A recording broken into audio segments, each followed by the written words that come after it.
मोहतरम नाज़रीन, मैं नवीदुल हसन PhD स्कॉलर आज से एक नए प्रोग्राम का आगाज़ कर रहा हूँ जिसमें पाकिस्तान के मसाइल और उनके हल पर बात की जाएगी। पाकिस्तान आजकल शदीद मसाइल में घिरा हुआ है। ये वो मुल्क है जिसमें बेहतरीन मौसम, हर किस्म की फसलें और मादनियात मौजूद हैं, लेकिन इसके बावजूद इसके अवाम शदीद गुर्बत, परेशानी, बेरोज़गारी और वसाइल की कमी के रोने लगे रहते हैं। पाकिस्तान में इसके क़याम से लेकर आज तक कोई ऐसा हुक्मरान नसीब नहीं हो सका जो इसे फ़रोग़ और माली वसाइल से माला माल कर सके और उसका बेहतर इस्तेमाल कर सके। सियासी अदम इस्तेहकाम का शिकार किया गया। एस्टेब्लिशमेंट ने इसमें अपना पूरा किरदार अदा किया।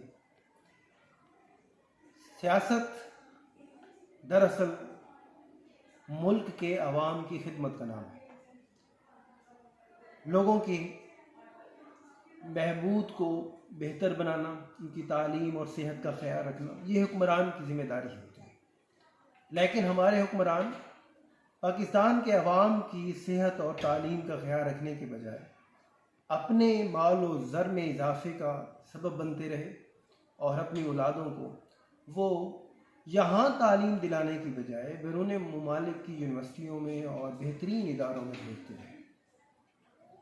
पाकिस्तान के अवाम यहाँ पर पिसते रहे और बीमारियों का, लाइल्मी का, तालीम की गफलत का शिकार होते रहे। पाकिस्तान में अगर पहले जमहूरी दौर को देखा जाए जो ज़ुल्फ़िकार अली भुट्टो के दौर पर मुश्तमिल है, इस दौर में कौमियाने की पॉलिसी को अपनाया है जिसमें तमाम मुल्क के इदारों को गवर्नमेंट ने अपनी तहवील में लिया। इसमें तहवील में लेने के बाद वहाँ अवाम जो थे, अब गवर्नमेंट की ज़िम्मेदारी थी कि वो उसको ख्याल रखते, उस इदारे को चलाने के लिए जो है वो तंजीम करते, इंतज़ाम करते। जैसे कि हमारे यहाँ बहुत सारे प्राइवेट इदारे आज भी मौजूद हैं, उनके मालकान जो हैं वो उसका ख़ास ख्याल रखते हैं, वर्कर को काम करने के लिए देते हैं, वर्कर को एक मिनट के लिए भी अकेले सब्र से बैठने नहीं देते सुकून के साथ। तो पाकिस्तान में जब कौमियाने की पॉलिसी अपनाई गई तो वहाँ पर बेतहाशा भर्तियाँ की गई और वर्कर के पास काम नहीं था, लोग जो है ज़्यादा थे, काम थोड़ा था। इस वजह से वो सारी की सारी पॉलिसी नाकाम हुई, मुल्क को नुकसान पहुँचा। और जैसे ही ज़ुल्फ़िकार अली भुट्टो के बाद जनरल ज़िया-उल हक़ की हुकूमत आई, उसने कौमियाने की पॉलिसी को ख़त्म कर दिया। इसमें अब सबसे जो बड़ा नुकसान हुआ है वो सिर्फ अवाम का हुआ है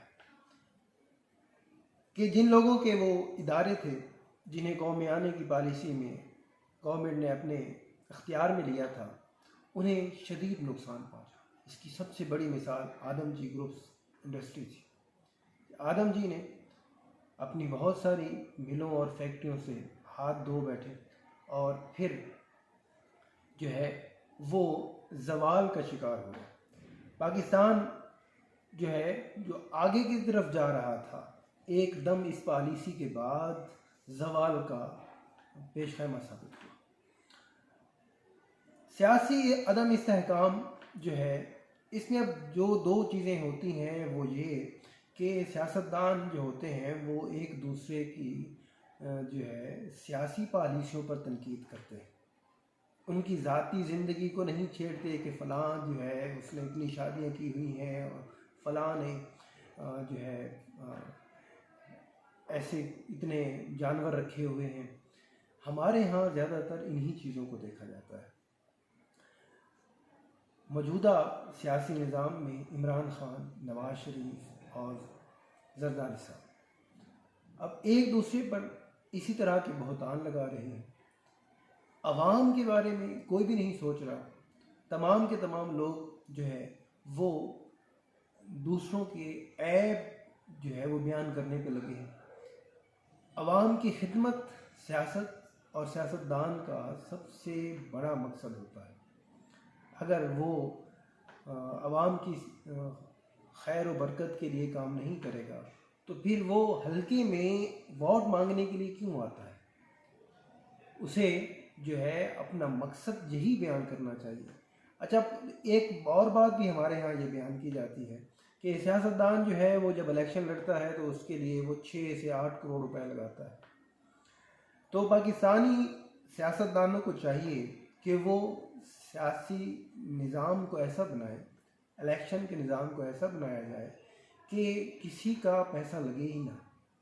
और इसके अलावा एक और चीज़ कि सियासतदानों को एक से ज़्यादा हलके में लड़ने की इजाज़त ना दी जाए। अगर वो एक से ज़्यादा हलकों में लड़ना चाहते हैं तो फिर उन्हें चाहिए कि गवर्नमेंट या इलेक्शन कमीशन उससे वो हलके के पैसे हासिल करे जितने उस हलके में अखराजात होते हैं। इस तरह पाकिस्तान के वसाइल जो हैं वो भी बच जाएंगे और जो है गवर्नमेंट पर बोझ भी नहीं पड़ेगा, क्योंकि बाद सियासतदान 2 या 3 सीटों पर